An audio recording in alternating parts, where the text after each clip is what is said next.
పశ్చిమ గోదావరి జిల్లాలోని రాజోలు దివి శివనామస్మరణతో మారుమ్రోగుతుంది. పవిత్ర కార్తీక మాసం ఆఖరి సోమవారం కావడంతో తెల్లవారుజాము నుంచే శైవక్షేత్రాలకు పోటెత్తారు భక్తులు.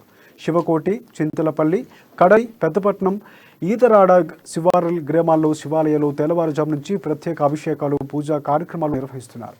శ్రీరాముడు ప్రతిష్ఠించిన శివకోటి శివాలయంలో ప్రత్యేక అభిషేకాల కోసం తెల్లవారుజాము నుంచే క్యూ కట్టారు భక్తులు. చింతల లేని గ్రామం చింతలపల్లిని అప్పటి నుంచి ప్రసిద్ధి చెందుతోంది. మా పూర్వీకులందరూ వంశపారంపర్యంగా 600 సంవత్సరాల నుంచి ఇక్కడే అర్చకత్వం చేస్తూ ఉన్నారు.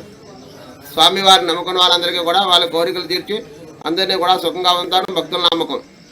కార్తీక సోమవారం 4వ సోమవారం సందర్భంగా తెల్లవారు 2 గంటల నుంచి భక్తులు వచ్చి అభిషేకములు, విశేష స్వామివారికి అభిషేకములు, విశేష పూజలు జరిపించుకుంటూ ఉన్నారు.